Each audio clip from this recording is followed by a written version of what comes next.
She wore the same deep crimson satin dress I'd once given her during a whirlwind romantic weekend in Florence. It wrapped around her figure with a kind of elegance that demanded attention. The low back revealed skin I'd once known with an intimacy that still burned in my memory. Skin I'd traced with my fingertips in the shadowy corner of a candlelit restaurant. I sat in silence, watching. The candle's flame wavered, catching the gleam of pearl earrings she had once sworn were lost forever. Her laughter floated across the table, soft, fragile, almost brittle, a faint echo of the woman I once believed I knew. She hadn't seen me. Not yet. Every move she made was calculated in its own way. The subtle tilt of her head, the teasing glances she tossed toward her companion. I studied it all with a steady, deliberate calm. Then, right on cue, the waiter approached. Between his fingers rested a folded note, delivered exactly as I had instructed. She took it without suspicion, unfolded it, and read the single line. "I hope the risotto is still as unforgettable as ever." Her reaction was immediate. Color drained from her cheeks. The fork slipped from her grasp and clattered against the plate. Her hands trembled. The smile vanished. She rose too quickly, knocking her wine glass. Red spilled across pristine white linen. Her date stared, confused, caught in a moment he didn't yet understand. She looked like someone cornered, realizing too late that the trap had already sprung. This wasn't a spur-of-the-moment act. It was the final step in a structure I'd been building for months. Every piece placed with purpose. We had met back in college. She was magnetic and razor-sharp. I was quiet, calculating, a finance student who valued loyalty above all indulgence. We built a shared life, combined accounts, mutual dreams, a rescue dog, and a joint choice to live without children. Her choice, or so she'd claimed. She called me her constant, her calm. And for 12 years I believed her. Then came the cracks. Missed dinners, trips that never happened, excuses that felt hollow. And the smallest sign. Her phone's passcode suddenly changed. That was when the unraveling began. I didn't accuse her. I didn't cry. I simply observed. Words can deceive, but behavior tells the truth. I mirrored her phone, installed a tracker in her car, synced her laptop to my private server. I gave her space, knowing she would eventually expose herself. And she did, quickly.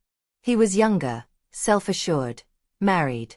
They used false names, whispered declarations in dim hotel rooms. I read every message, saw every photograph. I learned how she described me. Safe, dull, predictable. She even sent him things from our bedroom, never realizing I was watching. Her betrayal didn't break me. It sharpened me. I didn't want a quiet ending. I wanted something permanent. I shifted our finances, moved money into hidden accounts, left enough in place to keep her from suspecting. My lawyer, ruthless and precise, found a clause in our prenup. Her infidelity erased her claims. Then came the staging. I chose her favorite restaurant, the one she adored for its dramatic atmosphere. I reserved the perfect table, close enough to watch her every movement. An old friend, now the manager, played his part flawlessly. I dressed plainly, black shirt, no tie, the watch she thought she'd lost years ago. They arrived hand in hand, laughing, entirely oblivious. She passed me without a glance, their affection unrestrained. She leaned close to whisper something that made him smile with his eyes shut. That was my moment. I handed the note to the waiter. When she read it, her composure shattered. She bolted for the bathroom. Seconds later, my phone buzzed with desperate messages. "Where are you? Please talk to me. What's happening?" I didn't respond. I sent her one file, screenshots, videos, messages, proof. At the end, a scanned set of signed divorce papers. Every detail legal. Every step final. When she returned, shaken, her lover sat frozen in confusion. As I passed their table, I slid my card to him along with a short handwritten note. "Your wife knows." His expression collapsed. He reached for his phone with trembling hands. She followed me outside, calling my name, her voice cracking. I stopped, met her eyes and said evenly, "No lawyers. It's over. You've already lost." 3 weeks later, everything was finished. She didn't fight.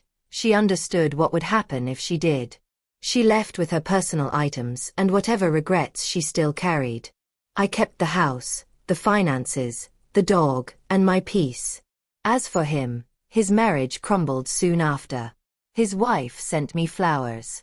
We had dinner once, talked, laughed.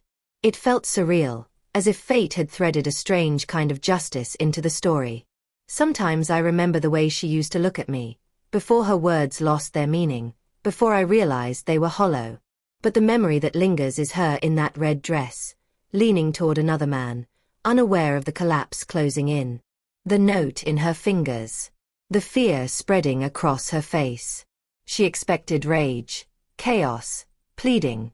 She forgot who I am. I don't beg. I don't shout. I plan. I wait. And when the moment comes, I move with precision. She chose a fleeting thrill. I chose the endgame. I didn't destroy the life we had built. I simply left her in the darkness to navigate the ruins alone. Some endings don't need fireworks, just clarity.